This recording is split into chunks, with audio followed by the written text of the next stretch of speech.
Hey everybody, welcome to the Power Hour of Love. I'm Charboil and this is... El Bandito. How's it going tonight, El Bandito? Oh, I'm having a super good night tonight, senor. I'm wearing this nice shirt that I got here for my birthday that just passed. It was so fun. I want to thank Kelly Jade, my family, Party Man Will, Senor Boyle, everyone who did all sorts of awesome stuff. All the people on Facebook who sent me, lovely messages on my birthday. I thought it was really great. So here's some balloons for me for my birthday. Yay. Absolutely, man. No, totally, man. We're so glad that we were able to celebrate a rockin' time, man. I'm sure all the folks here, fans of the Power Hour, will also hopefully throw you down some love over there in the comments. We got a little bit of a late start tonight, so I'm just sitting here doing my usual share. So don't mind me. Why don't you tell them a little bit about what we're about to do tonight, El Bandito? Oh, man. Well, we've got some fun stuff out here for everyone tonight. Like Senor Bull said, we got off to a little bit of a late start because we were trying to put up our new poll for the second week of our March Madness tournament, which has been really exciting. I'm so happy, thrilled. Thank all the beautiful people out there so much for participating in the poll. Like, we got so many votes and so many just surprising votes. Oh, yeah. That it has really been a lot of fun, and we're looking forward to week 2 now that we've taken the 8 competitors and whittled them down to the next bracket. We're gonna go over all the kind of who won, who didn't win, everything like that. But the week 2 poll just got on our Facebook page, so if you guys want to head over there and check it out, it'll be a bit of a spoiler because you'll see who won. But if you want to hear it here first, then stick around, and we're gonna let you guys know about it coming up first. Then a little bit later, we're going to be doing the PoDunk news, as always. And we've got some awesome, fun stories in there. Some great announcements from Sega. Man, where have they been at for a while? So that ought to be fun. And then we're going to end off tonight with a great story that we're going to tell you guys about something Senor Bull did for my birthday, which is he took me out to that AWE wrestling event, which was amazing. It was so cool, in fact, that we were like, hands down, we have got to talk about this event here. I know we got a lot of wrestling fans out there. If you guys want to share it over to the Smarks page or anything like that, that'd be fantastic because you guys are going to want to hear about something that they're doing in your backyard with some WWE legends that were on site down there, and we're going to tell you all about it on the second half of the show. Oh, you know it, man. And like you said, though, before we get into any of the wrestling talk, man, we're going to dive into some of that awesome March Madness that we had going on between the DC Arrowverse and Marvel's Defenders. I think we have a cool little thing to show today, too, don't we? Absolutely. Let's check it out.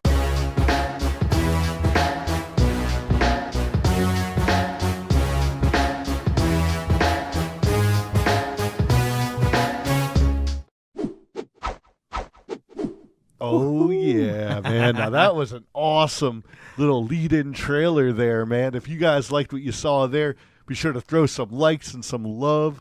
Man, I mean, I got to tell you, man, El Bandito is like a master when it comes to putting together some great intros. Oh, well, thank you, Senor Bull. It's my pleasure to get to work on fun, exciting things that I like the Power Hour, like comic book heroes, like TV superheroes, man. So it was just super fun to do, and I thought it was a great little piece, and I hope everyone out there liked it. It was pretty fun. Man, I know I loved it. Man, I see some likes coming in down here, man. I see some love, which is awesome, man. Thank you guys so much. Please go ahead and also, like El Bandito said earlier, share this with your friends, man. Let them know that we're here going to be talking about some DC, some Marvel, man. We're going head-to-head, man. But, hey, we're going to first tell you guys who won last week's bouts. Absolutely, guys. So what do you say we go ahead and jump right into it? Let's waste no time since we started a little late. Let's do it. All right. So first and foremost, welcome to the Power Hour Love Live. Absolutely, man. We're here for you guys. All right, so our Battle Royale of March Madness, man. DC versus Marvel, the Defenders versus the Arrowverse. We picked the best of the best, our favorites out of the bunch, and we decided to pit them against one another and see what all you beautiful people thought who was best. Oh, yeah. So first up, man, we went with the classic green-on-green duo, man, here. We got Green Arrow versus the immortal Iron Fist. Now, I did not have high hopes for Iron Fist, like, making it through the first round here. But he got some votes, bro. I'm not going to lie. He got some votes out there. Oh, you know it, man. I saw an actual funny meme recently that said, it said, "Hey man, can I copy your homework?" And it was a picture of Danny Rand and Oliver Queen, and he was like, "Sure, man, just change it a little bit so it's people won't exactly realize it." It said Iron Fist, and I mean, when you think about it, like we said last week, it's a lot like that, where a lot of the story is very similar between Green Arrow and Iron Fist. Yeah, billionaires, kind of when they're younger, taken away, isolated. Kind of shipwrecked, stranded in a place that they didn't want to be. White guys. Yeah, white guy. Just saying. Yeah, white guy billionaires.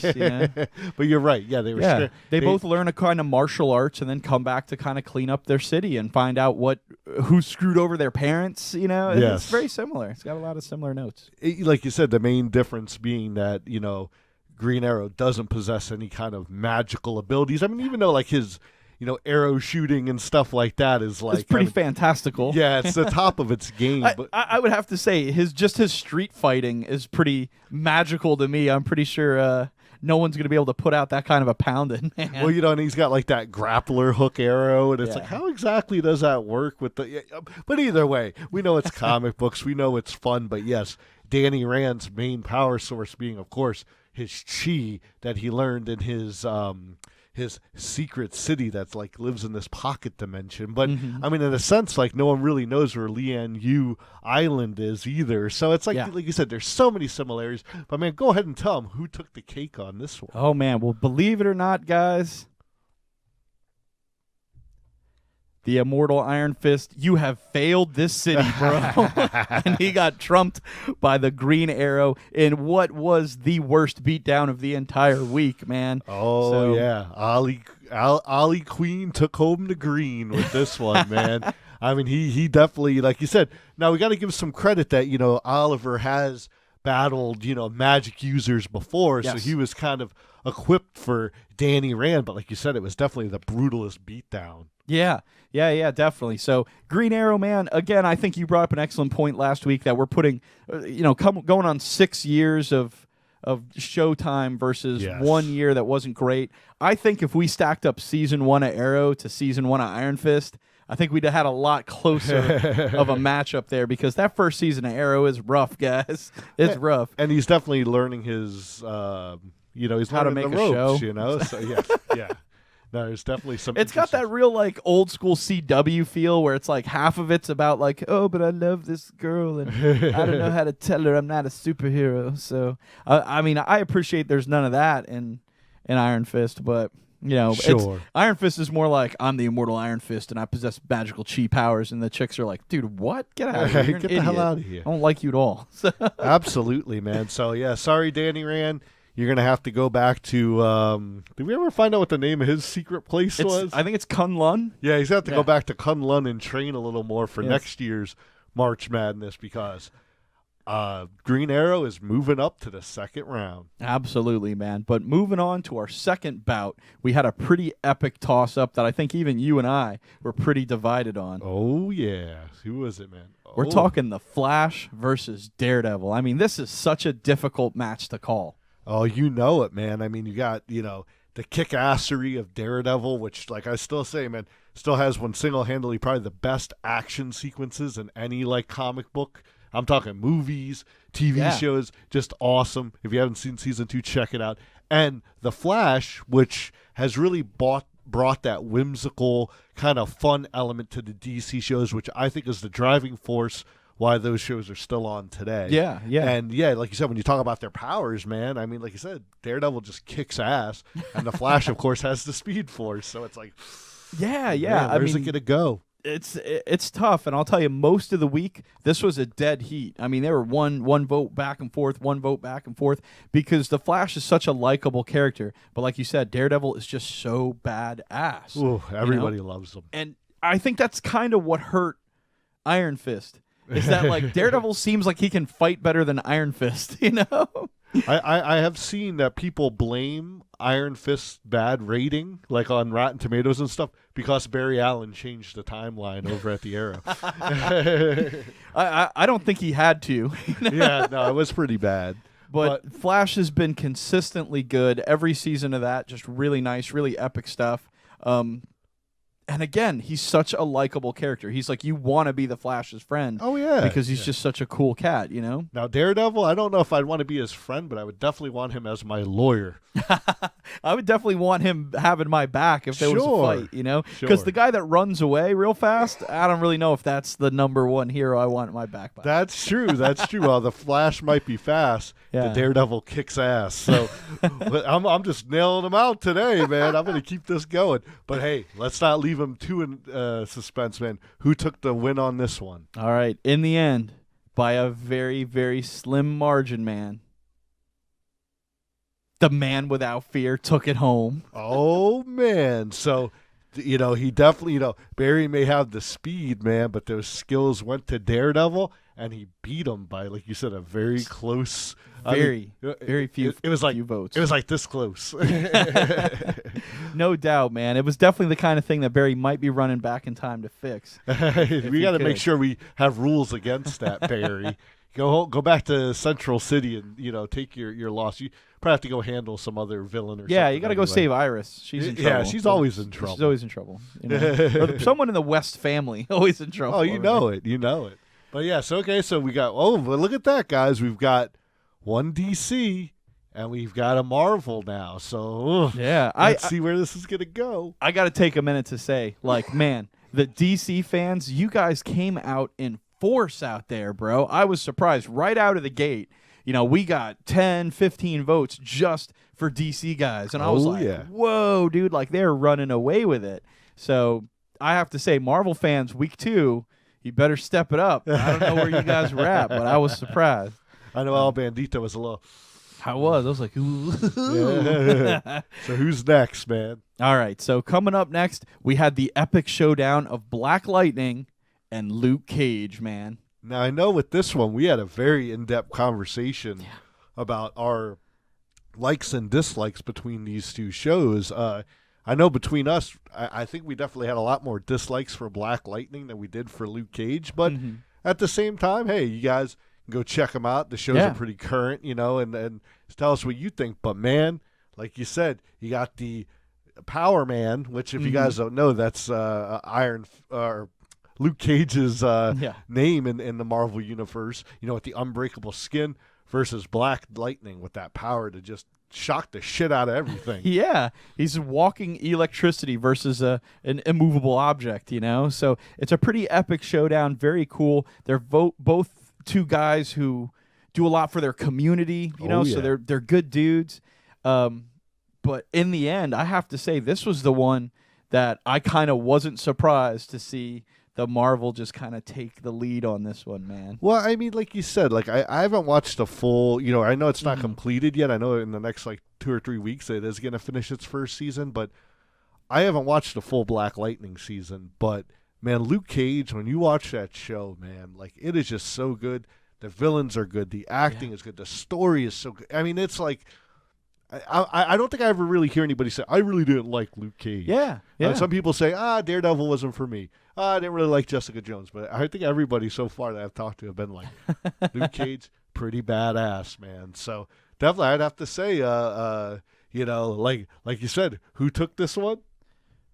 Luke Cage. Oh, man. So, yeah, he, like you said, Power Man powered on through it, man. He definitely wasn't hanging with Party Man. That seems to be where Black Lightning was. I know, hey, man, once again, thanks to Party Man Wolf for throwing down all those cool comments last week, informing everybody about some history of Black Lightning.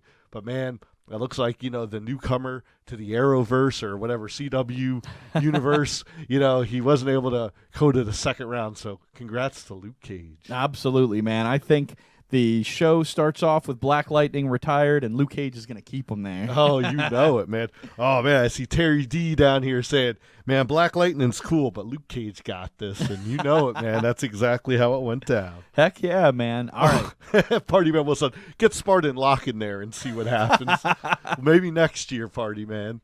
Well, the final bout to me was the one that really, I was like, anxious to see who would win because they're the polar opposites, man. We're talking Supergirl versus Jessica Jones. You got the kind-hearted, yay, hippy-dippy, really nice chick, and then you got that just ass-kicking, bare-bones, hard-drinking, bathroom stall effing badass chick, man. That's like, you couldn't find two more opposite heroes. Absolutely, man. Like you say, opposites in their, demeanor and attitude. But man, one thing I gotta say, man, about both of these shows, man, letting the ladies put on the kick-ass boots, man, and fly around and just beat the hell out of probably a bunch of dudes. Yeah.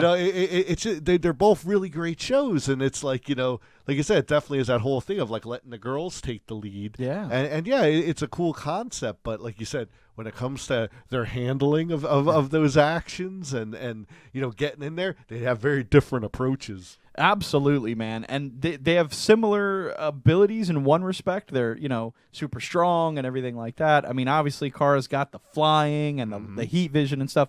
Now, in comics, Jessica Jones can fly. Yes, because she was previously another superhero. Yeah, so there's a little like as to whether or not she's ever going to end up flying in the show, because a lot of the way she flies in the comics is more kind of like the classic Superman, able to leap tall buildings in a single bound and kind of gliding down and not dying. We usually don't see her like getting in a taxi cab or anything. Right. She might actually already have the ability to fly. They just haven't filmed it yet. Well, I know she's super fast because they talk about the way in some scenes she'll run and catch a car that's moving.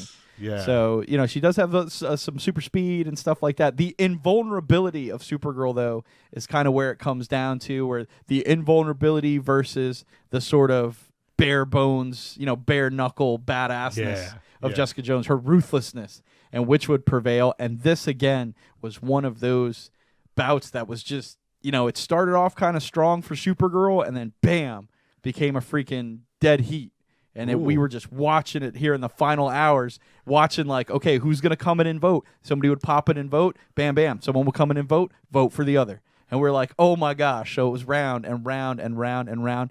And no joke, guys. What happened?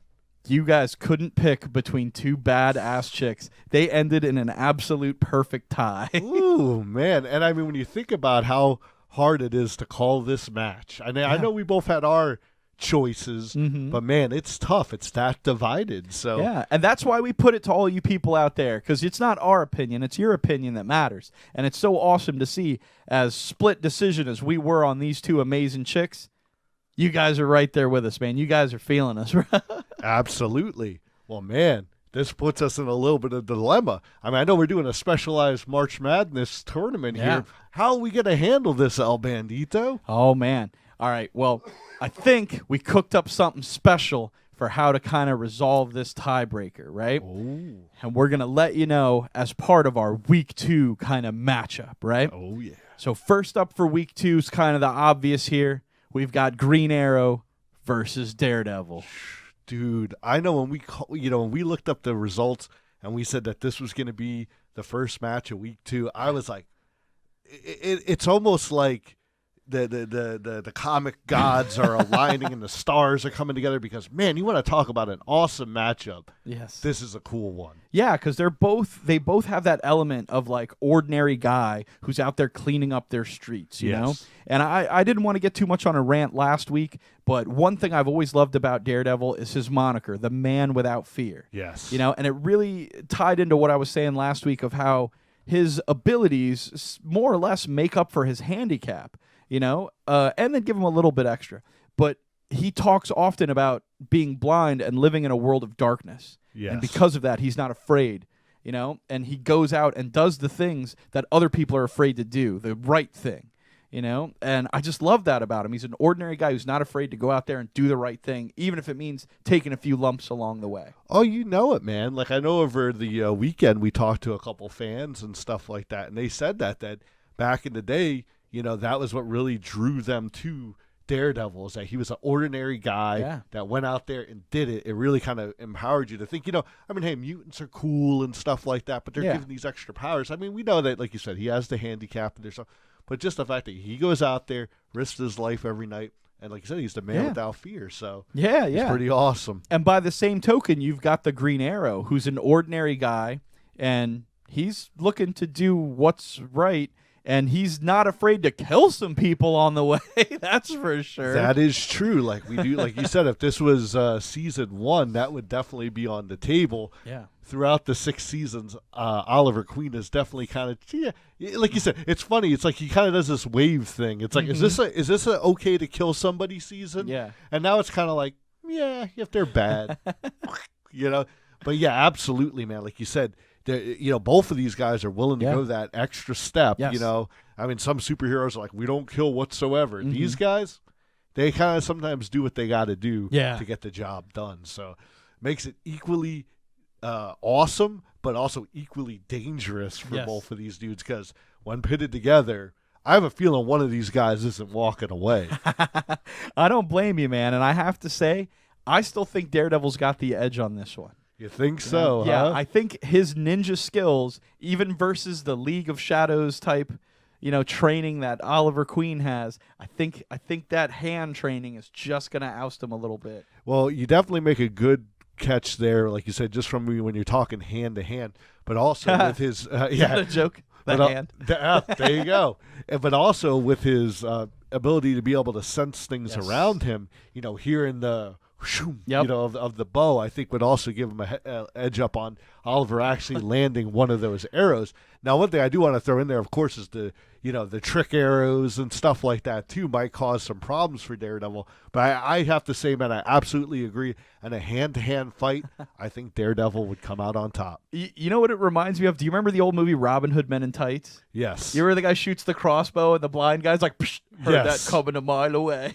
That's a great call. That would probably be how that goes down, or maybe chopping it in half or hitting it with one of his billy clubs or something. Now, remind me, is it a billy club or is it like actually like his cane things that he's swinging? Yeah, around? it's a cane. It's like a blind person has that cane. Yeah, it's that, and then he'll fold it up into different weapons. That's so pretty cool. actually converts into a nunchuck. It's a grappling hook. He can throw it. Oh, Catherine D throws out a pretty good comment here, man. She says, while Arrow and might be evenly matched, man, that team that Arrow has behind him definitely does add. Now, I would definitely say it goes with the Felicity Smoke aspect, but we're not adding any other John Diggles or Wild Dogs or any of that. Sure. Like you said, but I don't know if Felicity would really have much to add to this bout. No, because she's going to be like, oh, he's also a lawyer. That doesn't help him in the fight. But yeah, like as soon as you said KDD, I was like, I know she's talking about Diggle. She's talking about Diggle's going to have his back. Old Spartan's going to come out there and get him, right? But again, let's even take for instance that the team gets to show up, that they got a Black Canary, that they got a Wild Dog, that they got a Mr. Terrific out there. Is Daredevil going to bring Luke Cage and Jessica Jones and Iron Fist, and you're going to say they're not going to wreck the Arrowverse right there? Well, that would be if we're talking a battle royal, we'd have to save that for another day. I mean, if Flash and Supergirl were invited to the party, hey, we got a shebang. Yeah. But I don't know if Mr. Terrific is that terrific that Luke Cage ain't going to just crush them little balls in his hand. Man, remember, you're not caught up yet on this season yet. But anyhow, no, like I said, I will actually agree with you on this one, man. I think that Daredevil would ultimately be able to defeat Oliver, but like you said, it's a lot to do with his ability and, of course, his martial arts that kind of lend to that. Absolutely, that they're probably almost evenly matched, and then Daredevil will have the edge with his actual superhuman abilities. Absolutely. So we've spoken a lot on this, man. We're going to have to lay it down. Who is Luke Cage going to fight? Well, let me say this real quick. That's our thoughts on it. We think Daredevil's going to take it, but we need all of you people to get out there and vote, and you guys are the one that's going to be making the decision. So don't forget to get over there and vote. But yeah, we have an interesting scenario here because we got a tie between the two girls, and now we got Luke Cage hanging out there in limbo. So we thought long and hard about it, and we thought, what would we do if we were in that scenario? And we realized we would definitely want to take on two chicks. Oh, yeah, man. He's going to really have to find out if he's the power man when he battles these two lovely ladies. No doubt, dude. We got the best three-way of all time. I'm just have a total envy for Luke Cage at this point right here. But yeah, we're going to do a special edition here. Normally in March Madness, there's lots of points and brackets and stuff that goes into it. But we thought, hey, we'd give you guys the opportunity, since you couldn't see the results of the poll. You guys obviously didn't realize it was a tie or even close. But now that you guys know how close it is out there, we're going to give you guys the opportunity to vote for any one of these three in their bracket. So you can pick Luke Cage, Supergirl, or Jessica Jones, but you can only pick one of the three. So I'm anxious to see who's going to win out of this one. I have a feeling Luke Cage may take it just on his popularity in the previous week's votes. You might be right there, El Bandito, but I got to say, man, like you said, it was so evenly matched with Supergirl and Jessica Jones. This could really go anywhere. You know what I'm saying? It's a wild predicament. Now, the one thing we're going to say is that Luke Cage is not allowed to invite anybody out for coffee. If you guys haven't watched the show, why don't you tell them what that's all about? Oh, man. You know what? I know that was one thing. I talked to a fan, and they were like, yeah, where's Claire out there? Yeah. I was just like, man, Claire's up there wrecking some homes. I don't know what she's doing, man. She needs to get out of Jessica's way there and let these two make their love connection. This is almost like a wrestling match that we need to add some sort of stipulation in. Like it's a bedroom match now. We're just bra and panties now. Yeah, I'm pretty sure that would get Jessica to beat you down in a second. I'm sure. Well, let's just be honest. I mean, Luke Cage and Jessica Jones has definitely had their time together. Yes. So, maybe it's time for him and Card. Dude, I would honestly say, like, I'm pretty sure Jessica had that dude down. You're saying, you're I mean, saying she dominated that evening? Yeah, no, not even then. Like, remember they actually fought in the show? Yes. And she kind of had the upper hand on him. There were some shenanigans involved, so we're not going to say it was a straight up, she totally won, but she definitely was holding her own against the man with unbreakable skin. So it's pretty gnarly. But one thing you have to consider, too, is, like, if you get Jessica and Luke together, are they going to gang up on Supergirl first and then duke it out between themselves after? Or are the ladies going to team up and be like, let's get this dude out of here? I mean, we don't know. That's for you guys to play out in your minds and press that little vote button. Well, I definitely got to say, I'm sure Kara and Jessica have, definitely earned some respect for each other, being that they tied up in that last match. So no doubt. We'll have to see what they do to Luke Cage next week, man, after everybody's voted. It's like El Bandito said, man, definitely guys, get out there and do some voting. Yeah, absolutely. You guys can share the page to other people's, or share the poll to other people's pages and stuff like that. Spread the news around on that, man, because it's a lot of fun. We love to see a lot of votes like we had out there. We know it's a little confusing. We got our Avengers poll out there right now for the Infinity War countdown. They're going to be running kind of in conjunction, but do them both, man. They're super fun. Infinity War one, you vote for your favorite of the original 6 Avengers, and you can vote every day over and over again. So blow it up, man. Send it out everywhere and spread the love. That's what we're here at the Power Hour all about, baby. Absolutely, man. And like we said, this is awesome. We're having a good time. We hope you guys are having a good time. Lots of comments down in here, man. Definitely, it's going to be rocking. But hey, man, what do you think about? Do you think it's about time for us to hit up some news? Yeah, we could probably do that, man. We could probably hit up some news real quick. All right, man. We're going to hit you guys with some PoDunk news. Let's do it.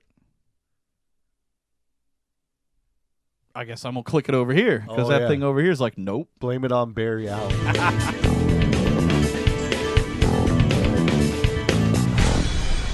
PoDunk News. Oh, man. Well, now it's time to rock out some PoDunk news, man. This is the time where we go and we tell you guys some of the craziest stories that are going on out there in the internet today. Absolutely, man. And Senor Bull always manages to find a collection of some of the weirdest crap that you can find out there. But he does sprinkle in some very pertinent and important news as well that I'm sure you guys are really going to get a kick out of. So without any further ado, let's jump right into it, man. Let's drop the screen. Here we go. And let's see what's up. All right, man. When we told you guys a little bit later, we're going to be rocking out some wrestling stuff. But, man, we got some wrestling news for you right here. Well, last week, the WWE has announced that they are renaming the upcoming Women's Battle Royal that will take place at WrestleMania. The thing was, originally, it was going to be called the Fabulous Moolahs Battle Royal.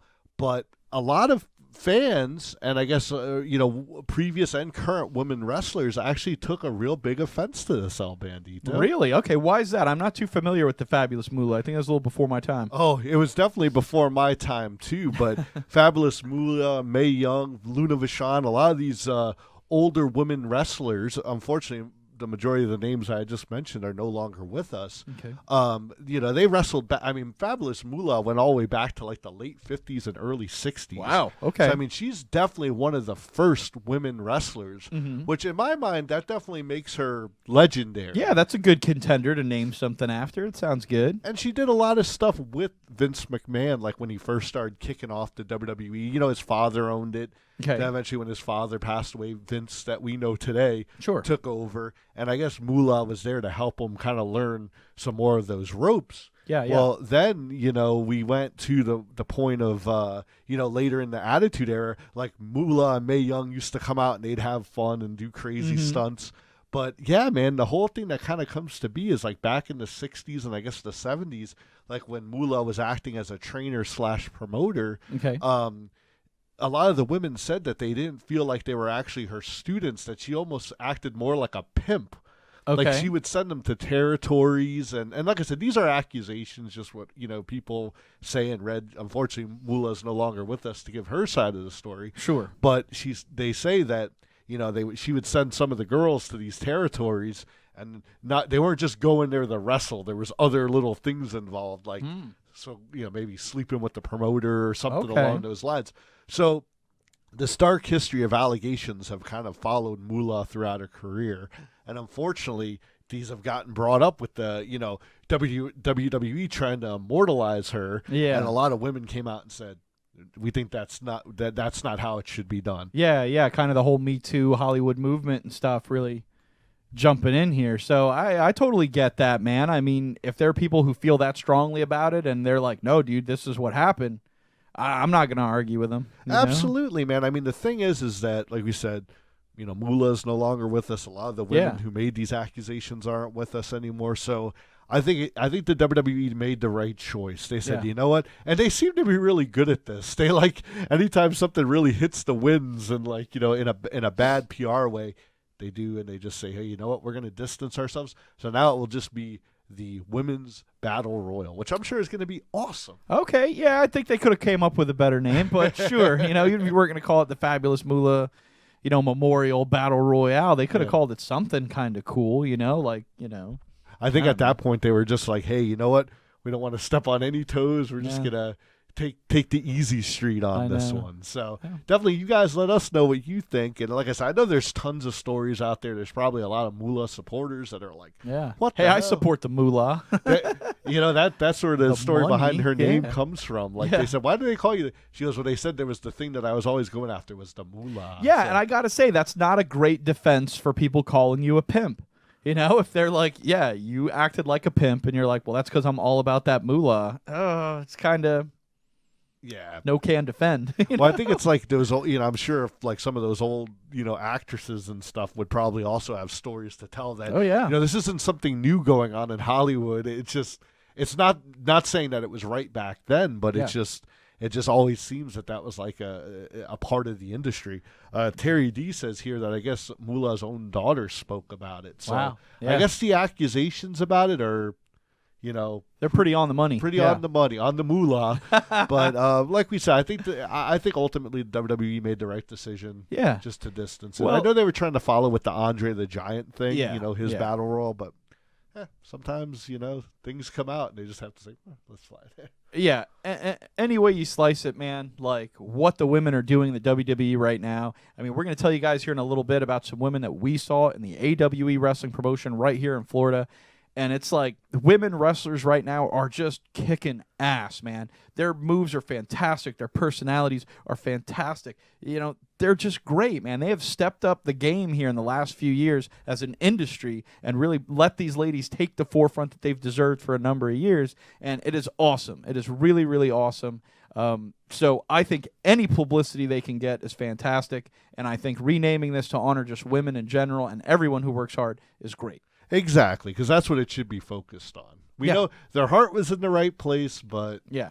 Someone need to do a little fact checking right there. Hit old Mr. Google and find out what's up, man. I guess they just didn't know the power of the internet on that one. Yeah, I guess, man. But all right, tell us something about the power of the console coming up now, huh? How about that? Oh yeah, I mean, I know it's definitely one of our favorite, classic systems. I know a lot of our fans out there love this system. We're talking about the Sega Genesis, man. Came out back in the late 80s, early 90s, man. I know we spent hours and hours playing it, but hey, guess what? You can relive those memories again because the Sega Genesis Classic Collection is coming to the Xbox, PlayStation, and Steam. Nice, dude. All right, so you get to play it all over the place. Now, what exactly is the Classic Collection? What comes with that? Well, a lot of stuff has been released in like mini collections. Sometimes you get like 15 games or something. We're talking about 50 games coming out that includes the Golden Axe trilogy, Streets of Rage trilogy, Toe Jam and Earl, a couple of the Sonic the Hedgehogs. I think there's some like music issues with like 3 and Sonic and Knuckles, but you get part 1, part 2, Sonic Spinball, a lot of those early on classics that we all played, and a bunch more. And man, this is coming out on May 29th. Oh, that's wicked, dude. Oh, Comic Zone. One of our favorites. Comic Zone. Heck yeah, man. That's a freaking great game. I have to say, they also have a Genesis-style kind of retro console that they put out. I know Bishop got that. Oh, okay. Yeah, for his kid, and it comes prepackaged with a bunch of games on it, too. So it's kind of like that SNES thing that you got. The classic edition. Yeah. It has an old Genesis controller, but it's great to be able to put them in your Steam or Xbox Live or PlayStation 4 library, and then wherever you go, wherever you log in, it's there, man. So that's pretty rocking because, hey, let's face it, Sega may have lost the console wars, but their games were freaking great. Exactly, man. And you gotta there was definitely something to be said for the Sega Genesis soundtracks. Yeah. I mean, they had some of the best sounding games like ever. Over here, there's definitely people throwing down their favorite Sega games. We got Sonic, we got Toe Jam and Earl. Great game. That was just it was a great 2-player game too. Yeah, it was a lot of fun. Levels were always changing. It was very innovative for the time. You know what I had? I didn't have Toe Jam and Earl, but I had Earthworm Jim. Oh man, I don't think that was a Sega exclusive by any stretch. But that game was super fun. I think it was better on the Sega Genesis. Yeah. I remember it was practically the same game, but just the way that controller was mapped with the 3 buttons and stuff, I loved it, man. Yeah, it was smooth. Great. Yeah, it's good you do stuff. like the combo buttons, the A and the B. Yeah, interesting fact, right? You talk about that controller being nice. They say one of the best controllers of all time was the Sega Dreamcast controller. Okay. Yeah, you remember it had like the grip that wrapped around, and it had the triggers on the back. Had some goofy thing to insert crap in it, but then it had the joysticks, and they were offset. And when Xbox was creating their first console, they actually designed their controller to be like the Dreamcast one. Oh, okay. And that's why it has the offset sticks and all that sort of stuff, because when they did their tests and surveys, that was their people's favorite controller to hold. That's wild, man, because we know the same thing that system came out. I mean, after the Saturn kind of fell flat, like unfortunately the Dreamcast soon followed, even though it had many exclusive titles, including Resident Evil Code Veronica. Yeah, it had a lot of cool games, though, that were just neat. Like, I remember I had Space Channel 5. I'm pretty sure that was only on Dreamcast, too. I think it's available on other stuff now. But it was like a Dance Dance Revolution game. Okay. But it was like before that, and it was kind of like in outer space, and there was like aliens that would dance with you. It was really freaking wild. They had like Crazy Taxi on there. Oh, that one was super. Tony Hawk. Yeah. I know that was an exclusive, but also it was like a very good one. Do you know Sega was also one of the first companies to have like a gaming channel? Oh, like really? There used to be the Sega channel that you could get through like through your cable provider, and man, you'd be able to go on there and kind of like order up what kind of games you wanted to get, and in a sense they would download to your profile. Yeah. And then you'd be able to play the games right on this channel. We're talking like 1994 Netflix style, not as instantaneous, but still innovators on its own. I had a game on there. I'm not sure if it was available anywhere else, but I had Evil Dead: Hail to the King. Oh, that was on the Dreamcast? Did you ever play that one? Yeah, that was on the Dream. Not Fistful of Boomstick. Yeah, because that was on PS2. but they had Hail to the King, and I'm not sure if that was on PlayStation 1 was, or what. yeah, definitely. It was like it a was? Resident Evil style. Okay. Yeah, it was great. Yeah, that was an awesome game, man. That was super cool. At one point, like, his hand was your familiar in the game. You can have it running, cracks, good stuff. Oh, dude, it was. I mean, just lots of great games. But, man, if you guys want to relive those Sega Genesis years, check out the Sega Genesis collection. Absolutely, guys. All right, but we got some more cool stories coming up with here. We got one including a 19-year-old guy who got into some trouble. Senior Bull, tell us about this lovely young gentleman. Okay. This 19-year-old man from Indiana decided to take a crazy taxi ride. All right. All right, but one of his stops included a bank. Okay. Where he robbed the bank. Nice. Then got back in the taxi. The taxi driver drove him to his location, and he proceeded to pay the driver with some of his stolen cash. The criminal was arrested. I'm just envisioning that scenario of like all the alarms are going off, and this guy's just like do, and the guy gets in. He's like, "Okay, where to next?" Do you know what the guy was probably doing while the alarms were going off? Texting. You know what I mean? Trying to look up prices. It wasn't like an Uber. I guess it was an actual like a real taxi cab. I got you. But that's wild.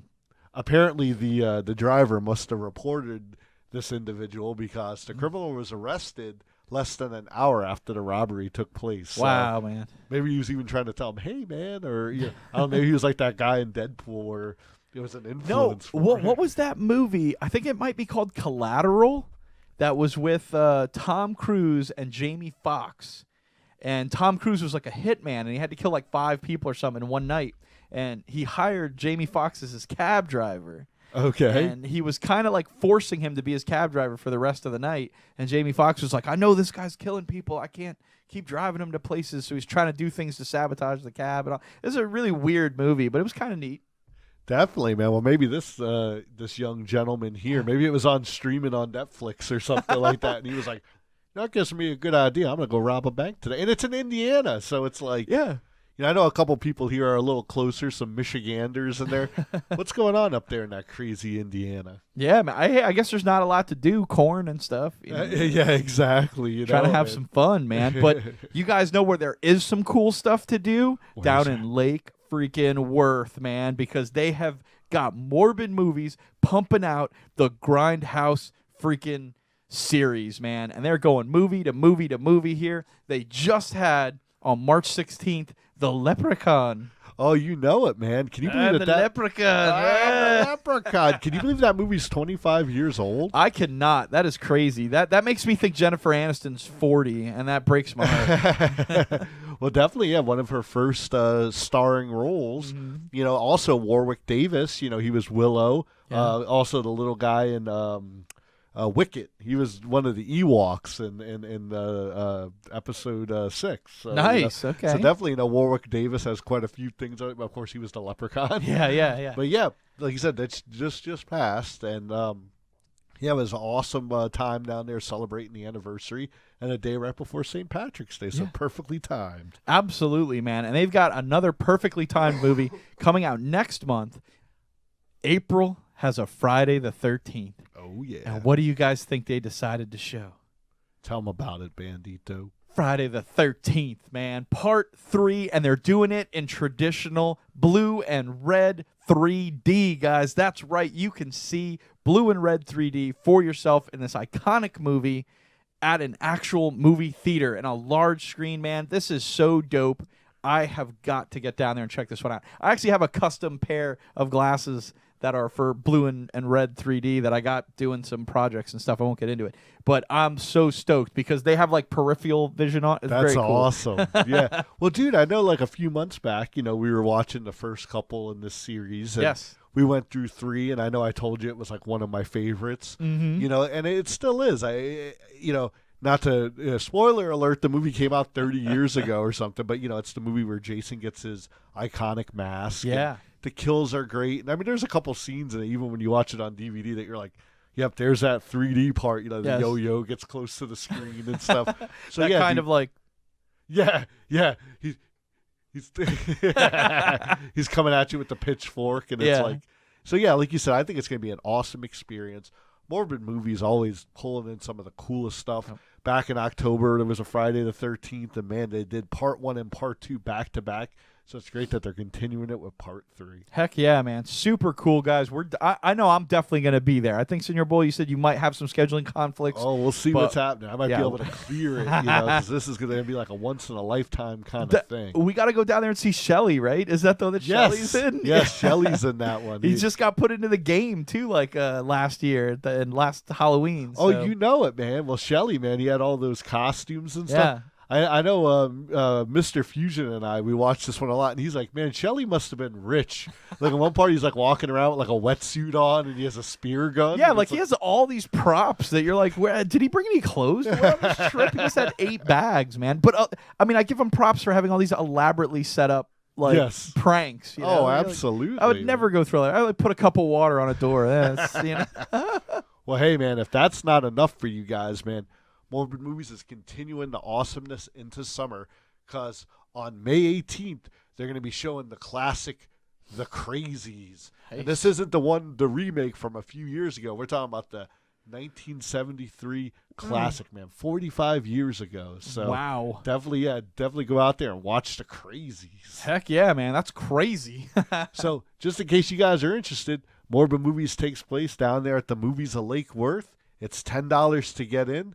The movies kick off at 9:30, and with your admission, you get a button and a raffle ticket. Absolutely. They got great concession down there, too.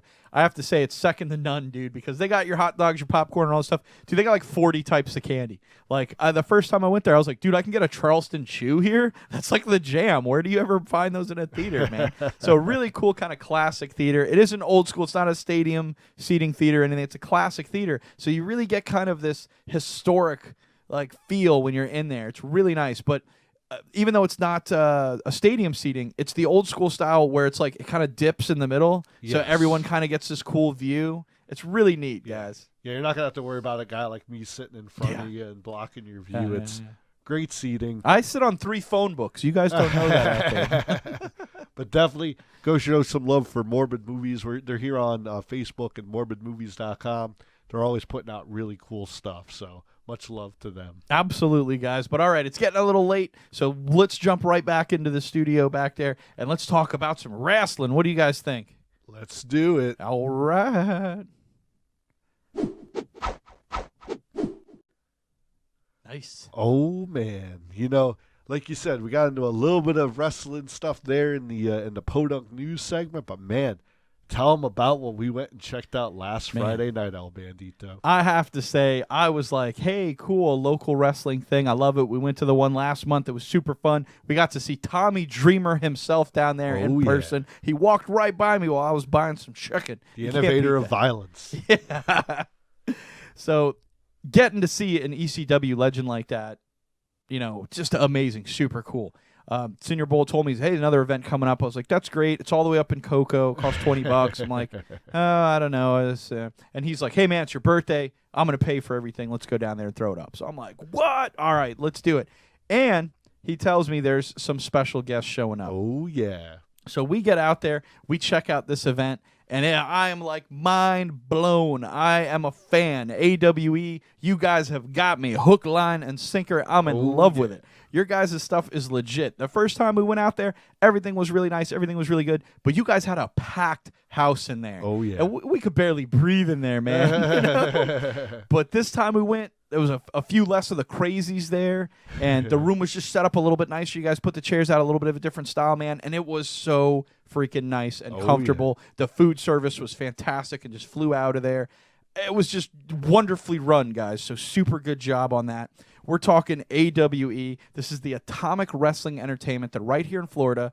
And what is the name of that? It's like the Space something or the other building. The Space Coast Convention Center. That's what it is. It's great. It's located right off of I-95 and right next to a Holiday Inn. So even if you guys want to take the trek but don't want to drive back after an awesome night of wrestling, there's a hotel right there where you guys can go and pop in. Absolutely, man, because they packed it in there. I mean, we got there at like 7. You know, I think the show starts at we got there at 6:30. The show starts at like 7. Man, when you get out of there, it's like 10:30. Oh, yeah. I'm like, these guys are not afraid to put on a show, man. You're definitely getting your money's worth. And we know, like, hey, there's this big PG, era thing going on with WWE. Yes. Well, AWE prides themselves as being the new face of Extreme. So, you're going to go, you're going to have a good time. There might be some foul language. There might be some blood. Yes. But you know what? It's all good entertainment. So definitely go on out and check them out.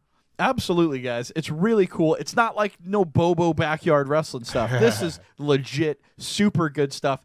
And it's that super good extreme stuff. Oh, you know, so they do have hardcore matches where guy come out with barbed wire and trash cans. And we saw the most amazing thing. One of our fan favorites from here in Florida, Chico Adams, was out there. Oh, there you go. He was out there in a hardcore match with JD. And man, JD puts a freaking garbage can over his head, dunks him on top of a table, does a beautiful frog splash off the top rope, right through the garbage can, right through Chico Adams, right through this table. And man, it was amazing. I mean, really, it's cool and fun to see that stuff on TV, but it is exhilarating to see it in person, guys. So these guys are not messing around. They're extreme. They're a lot of fun, and I would definitely recommend going. We're going to tell you a little bit about the match that we saw last week because, as you could tell, I am excited, man. It was super fun. So jumping right off, man. They called this, what was it, the Shamrock Showdown or something? Shamrock and Roll or Shamrock and Brawl. Yeah, That's there you what it go. was. There you go, yeah. So, super cool, man. Had a lot of great matches and all. And I have to say, one that I was really looking forward to is when we went last month. This girl here, Amber Nova, she came out and cut a promo and was one of the only people that really did that. You know, she came out and cut a promo saying, hey, you know, next event, I'm going to kick so-and-so's ass and I'm going to be the champ. Everything's great, blah, blah. And you got to see it. I'm not going to spoil it for you. I'm not going to steal her bit, you know? You know it. But it was really well done. I mean, this was like television style promoing. It wasn't a lot of wasted time or bantering or anything. It was just tight, a solid promo. And I was like, dude, I'm psyched to see this chick wrestle tonight then see her next month, you know? And they did the really smart decision. She didn't even fight that night. Exactly. So, like, building it up. Yeah, we had to come back just to see her fight after that killer promo. So we came back, and she ends up in a match with this young lady here whose name I'm going to mess up. She used to be Emma. From WWE. From the WWE, which is pretty outstanding. Yes. But it's Tennille Dashwood. You got right? it. And I had to look at my notes. That's why I was pulling up my notes. But yes, Tennille Dashwood, who, man, she has got a physique on her. Man. I mean, that girl lifts. You know? Oh, absolutely. You know, nothing against Amber. Yeah. Amber, yeah. You know, she's got a fantastic body as well. But, I mean, like you said, Tennille, man, she's got those guns, man. Dude. And you're just like. She looks like she could outbench me. And, I mean, I know I don't bench a lot, but still. That's saying something because she's like a foot shorter than me. Absolutely, man. But like you said, besides just these two ladies going at it, what else was added to this match? So at the last minute, they're like, hey, blah, blah, blah, stuff happens. We're throwing it in a triple threat match, and they bring out Leva Bates, man. Absolutely, you know, definitely known all around Florida for her great spots and her some time in the NXT there in Orlando. Yeah, Leva Bates. I know she also goes by Blue Pants and a bunch of other cool monikers. But man, tell her how she came out. I thought it was really, really cool. So she comes out dressed with a giant leprechaun hat and all, you know, St. Patrick's Day up with a little kilt skirt looking thing. And she's chucking out little bags of Lucky Charms to everybody, and she's got a big Lucky Charms box. And I'm like, okay, that's cool. That's really fun, man. I House dig of it. Pain was playing, you know, jump around. Yeah, dude, the crowd was going nuts, and you're like, okay, this is the fan favorite. And I have to say, my very first thought was like, I hope one of those other two girls just takes a handful of those Lucky Charms and stuffs them down that girl's throat. You know? Man. I'm a fan of the heel. I can't help it. And Amber Nova, my heart goes out. Girl, you did not let me down because she absolutely did. And it was so on the sly, you know. Tennille and Leva are fighting off in the corner, and Amber gets down and is, you know, she's selling. She's hurt. And she gets the Lucky Charms, and, you know, Leva comes over to get her, and bam, it's a face full of it. It goes all over the ring, man. It was really, really freaking cool. These girls had these ladies, I'm sorry, they had an outstanding match, man. It was super good. Some of the athleticism that they have is top notch. Like we said, you know, Tennille has got some weight, some size, you know, on the other two girls there. But Amber Nova looks like there's not an ounce of fat on that girl's body anywhere. Like, she is the peak athlete, you know? You know she's not eating Lucky Charms in the morning. No doubt, man. But all three of them are going around doing these crazy moves that are like stuff you've never seen. They're doing some Hurricane Ranas and some modified Trees of Woes that are just on the ring ropes. Yes. I think Tenille did that to both Leva and Amber, like back to back. Yeah. So fast that by the time I was like, man, how'd she do that? I look and she's got the other one balled up that same way. And I'm like, bro, that's crazy. So just great, great, great stuff. And then beautiful finish to the match. You know, Amber totally, you know, the ref gets knocked out. Amber starts wrenching people with this giant industrial wrench. Yes. Manages to knock Tenille out and get the pin. I think Leva ended up winning. Yeah, Leva ended up winning, but she could have gotten the pin if the ref hadn't, you know, been knocked out. But like you said, she definitely dealt that damage to Tenille to kind of take her out of the matchup. Yes. But then, yes, Leva was able to come out on top. Just all the way around, great match, great finish, well thought out. And, you know, I know in a lot of those indie scenes, it's really up to the stars in the ring to kind of play out their match, you know, to let it all kind of happen.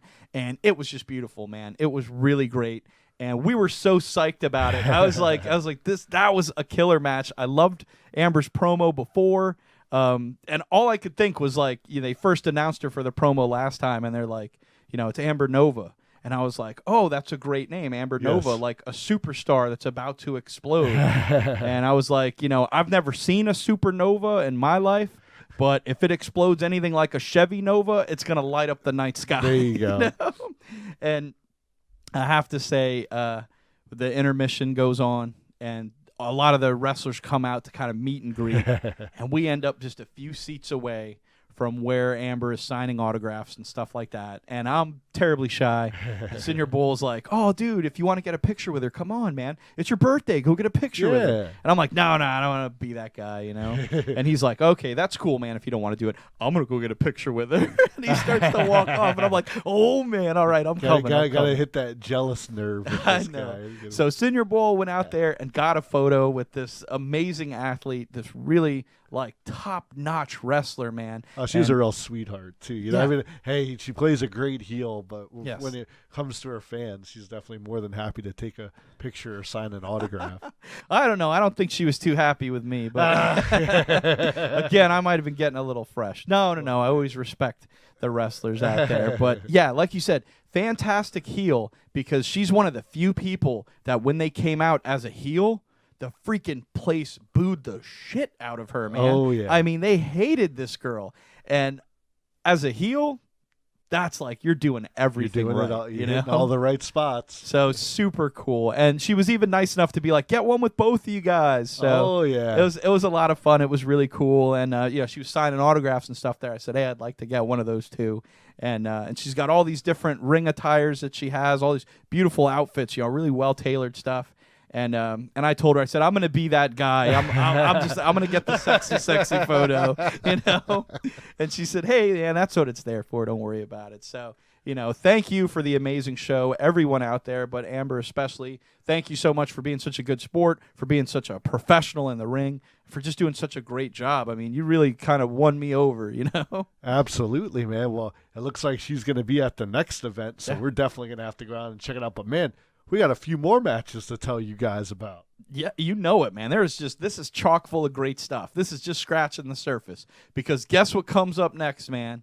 We've got Gangrel, the freaking WWE legend, man. Oh, yeah. The vampire himself. You know it, man. You know, going back as far as like to the times in Japan and some ECW as the Vampire Warrior. Like you said, Gangrel has been around for many years now, and man, he's still kicking it, fanging and banging. No doubt, man. And he's partnered up with Wes Briscoe here. Oh, yeah. And they're fighting the Metro Brothers, who are the kind of greaser-looking guys over there on the side. So I'm thinking, hey, you know, we used to watch Gangrel when we were in high school. Oh, yeah. You know, oh, yeah. Like, it's great to see a legend. We understand. This guy is like 150% in the ring. He's in phenomenal shape. Oh, yeah. Towering over most of the other people that are there. Just a huge guy in phenomenal shape. And he put on one of the best live shows I think I've ever seen. Oh, man. Like, you even said it as you were watching. You kind of just tapped me on the shoulder, and you were like, man, look at the way he moves around the ring and stuff. He's like, that is like that's the old school style right there, man. He's like, it's just so cool. I mean, even when he just did like, well, it was an arm bar, you know, it was just. He would do an arm drag, and he'd whip the opponent so fast, you know, that it just sold the strength and power. Oftentimes, I'm not going to say anything bad about anybody at the event, but a lot of times when you see live shows, especially with indie guys that are kind of just coming up, I refer to it as kind of a lazy move, where they'll do a move and it's kind of just like a slow motion move, and the thing I thought about Gangrel watching him was that it's old school professional wrestling. Like everything he does looks like it hurts, man, and it's 110% the fastest he could do it. And my favorite thing that he did was when they first got in the ring, he did the walk around where they circle each other, and he did a spin in place as he was walking, where he kind of looked out to the crowd for a minute. And I was like, man, that takes me back to 1989, being a kid watching the guys on TV. It's just so cool to see that classic technique. But again, as the absolute pro that he is, that 100-mile-an-hour speed that he does is so cool to freaking see in person. Yeah. I mean, like you said, it's just his size too. It's just like, man, he was towering. I mean, Wes Briscoe, his tag team partner, is no slouch. I can't remember if he's the son of Jack or Jerry Briscoe, but he comes from a very long line of wrestling classics as well. Man, he was in there. Man, what an awesome pair up that these guys were. Yeah, absolutely. And I feel bad because I probably wasn't watching Briscoe as much as I should have because I'm like, dude, it's Gangrel. But we saw Briscoe fight in the last match last month. And yeah, absolutely. This guy is just right up there with everybody. Top notch, man. And he's just microseconds away from hitting the stratosphere. You know it. But hey, man, we've got a lot of love for Gangrel, a lot of love for Wes Briscoe. But man, we got to give the Metro Brothers their props too, man. Because we all know it's in there. They're having, they're being professionals. They're doing their thing, man. These guys were definitely taking their bumps well. Absolutely, and again, in that kind of, sometimes it gets a little lazy in indie circuits. Out of everyone we saw, these two were by far the best sellers. Yes. Like, they were so good at timing their moves out, and I don't know if they're brothers in real life, but they moved in the ring like they were brothers. Like, every time there was kind of the setup where you knew there was going to be kind of a big move and the two brothers had to be together, it never looked like they were waiting for someone to come and hit them. They were always doing something with each other or with the ring rope or something, so it looked like they really didn't see it coming. And that really helped sell every move that was out there.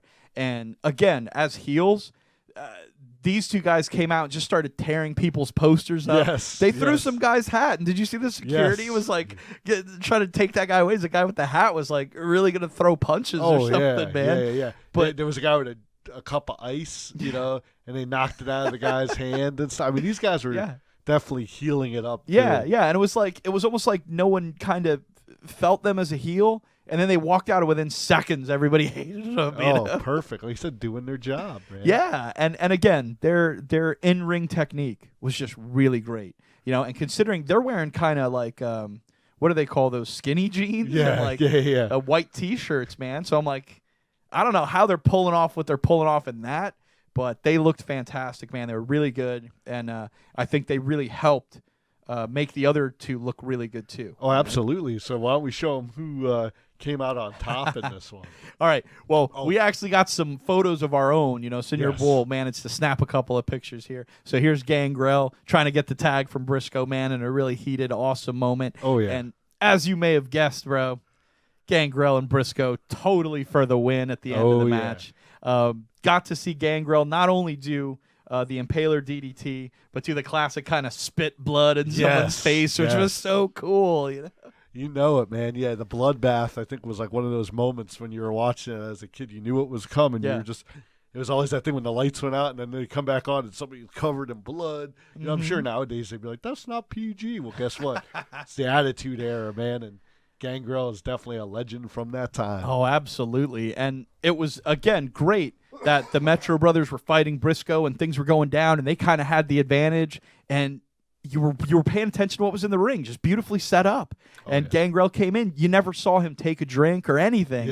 And then, bam, he had the spit. And it was like out of nowhere. It was super good, man. Definitely. So great freaking match. Hats off to AWE for getting a WWE legend to come in and put on such an amazing show, just such a professional and just really, really, really awesome, man. And I was blown away by this. I was like, this is fantastic. It was very cool, man. And, but like we said, while this was the second to last match, AWE wasn't done with their surprises yet. You know it, dude, because I know we were sitting there and this match ended and you looked at me and you were like, man. And I was like, dude, that's the main event. Like, what could they do to top that? And man, AWE, you guys, you're good, you're good. Because they show up with Jesse Neal, who is their champion. We saw him wrestle last time. That's great. And, man, James Storm from TNA shows up. Absolutely, man. The cowboy, Yeah, the BDSM cowboy out there, man. I love that outfit he had. I'm going to get that for my dungeon, bro. He came out, man. He had his beer with him. Yeah. And it was 316. Yes. So, he was definitely knocking back a few. And, man, the crowd's having fun, man. They're yelling stuff. He's talking back with the crowd. It was just great, man, to see him there. He's a TNA wrestling namesake. I mean, he was there when the company started and really just left TNA just like maybe 2 or 3 months ago. Mm-hmm. But now he's taking it here to AWE, where him and Jesse Neal, man, they put it on a great match. Oh my gosh, yeah, it's great. And what was really cool about it was that throughout the whole night, like, it's kind of almost a joke, it seems like, in this corporation, in the AWE kind of house here, that everyone bags on the referees. Yes, Like, we're just merciless bagging on these referees. And like we said, it's an extreme wrestling place, so everyone's cursing at these referees like crazy. We are laughing. It's hysterical. But I got to feel bad for them to some extent. It comes up to this main event, and they're like, hey, everybody, we have a special guest referee for the evening. Man. Since y'all been hating these referees so much. Who was it, El Bandito? They show up with none other than badass Billy Gunn, man.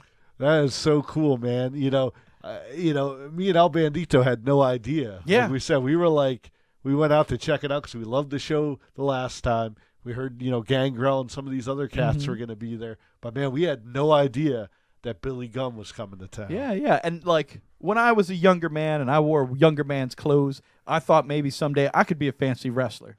I didn't realize that I'm soft and weak and pudgy, not cut out for it at all. Not like these amazing athletes and all.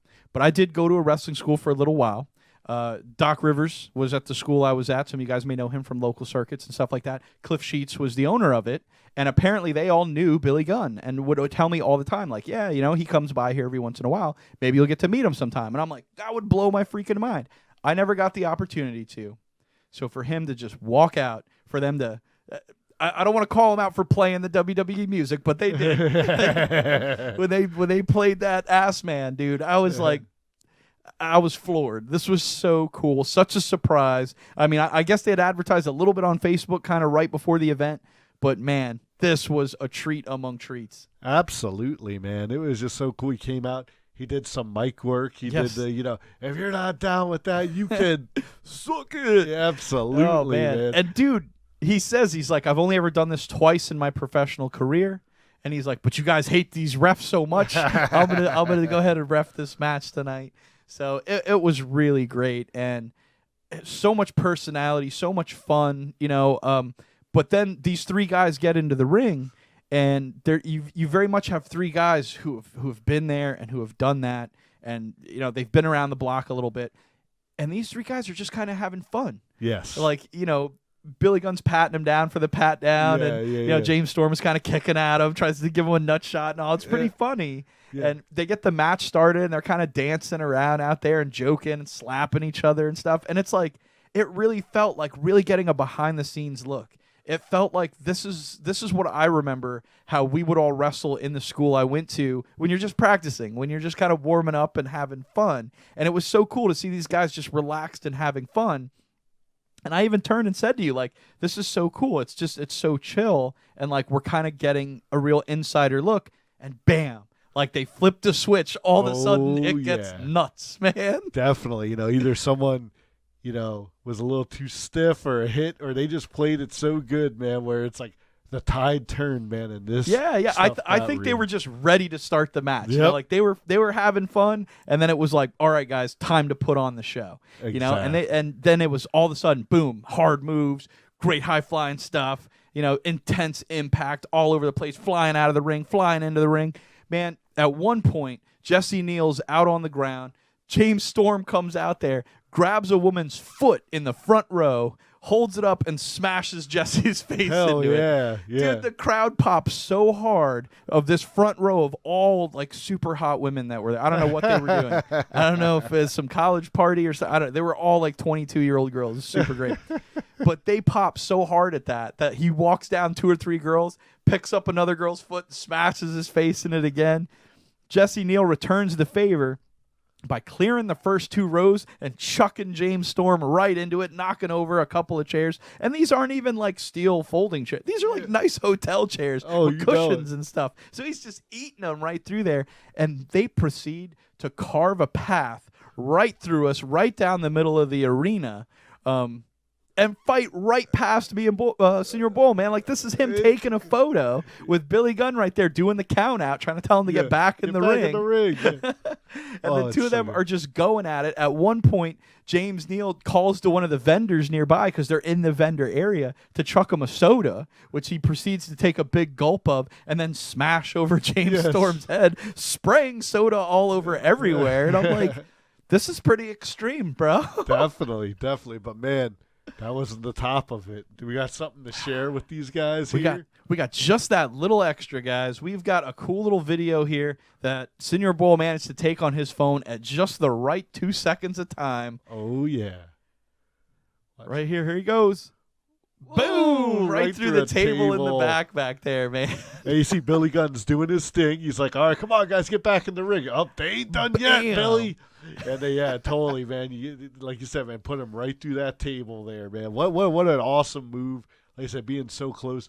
You see all the cameras going off, man. Everybody was digging it. And like you said, it was just that in the moment being right there, like it was just the energy. Yeah. I know we were both looking at each other like, oh, my gosh, this is freaking wild. And they have this table there that they're literally like serving food on like 10 minutes earlier. And so it's, it's not some setup. It's not some gimmick. It was just what they decided to do in the moment. And it just really, there were people standing on chairs all around us. They had security guys holding people back because people wanted to get up close. When do you ever get to get that close at an event? But, everything was under control. Everything was really cool. And they managed to get them kind of back towards the ring. And then, bam, a couple of guys fly out of the back room. Another tag team heels come out, start whooping up on both Jesse Neal and James Storm. Oh, yeah. Yeah. To which Billy Gunn has no part of. Starts just tossing dudes by the neck left and right. Ends up calling the match a no contest, at which point James Storm is like, me and Jesse Neal, we need to get together and take on those guys for a tag team match because they were the tag team champions, and they're going to be fighting them next month up there in Cocoa. And they're like, Billy Gunn, you got to come back and help us out, man, and ref for us and make sure it's fair. And he's like, nah, they had some other little buster with them. I think we're going to have to make it a 3-on-3 match. Oh, man, I'm telling you, they just keep making it better and better. And that's where, like you said, man, that hook was in, man. They did that just great pro wrestling thing where it was like, you got your money's worth. You saw some great matches. But, man, they totally set that deal up for next month. Absolutely. Just well orchestrated, well done. Hey, cards are always subject to change, but they do have it on their website that Billy Gunn is going to fight in a match. So we'll see how that ends up. I'd love to see the 3-on-3 that they talked about. I understand if that can't always work out. Again, there was some other matches that night that, were on the card and couldn't make it. Someone got hurt, whatever, And that happens, especially in live circuits like this. But to surprise kind of the audience members there with a second WWE legend as just a guest referee was fantastic. Oh, yeah. But to be like, he's going to come back and wrestle next month. I'm like floored. I'm like, that is fantastic, man. Like, way to go, guys. You know it, man. And say, like we said, like a lot of these guys, man, they're coming in, they're coming out. I'm sure when they're in town, they're like, yeah, we want to go back to that AWE place, man. They're building a name for themselves. So who knows who they're going to get next month? As you said, literally, like within days of this event happening, they made this big announcement. So, yeah, man, they have some wild. We saw Shannon Moore there last month. I think he's coming back next month as well, man. It's It is awesome. Yes. They do a great job. And like you said, even their up-and-comer guys are really awesome, and ladies, Yeah. are a lot of fun. So definitely go and check them out, man. $20 up there in Cocoa at the Space Coast Convention Center. And again, we only have so much time on the show. We had to focus on the people and matches that we had time to talk about. But everyone there did a spectacular job, guys. I mean, we loved every match that we saw. So credit to all the wrestlers who came out and laid it out on the line out there, man, because it ain't easy. I mean, like I said, I'm someone who's been through a little bit of training, only a few months, about 6 months for me, and I was like, I'm too cream puffed to do this.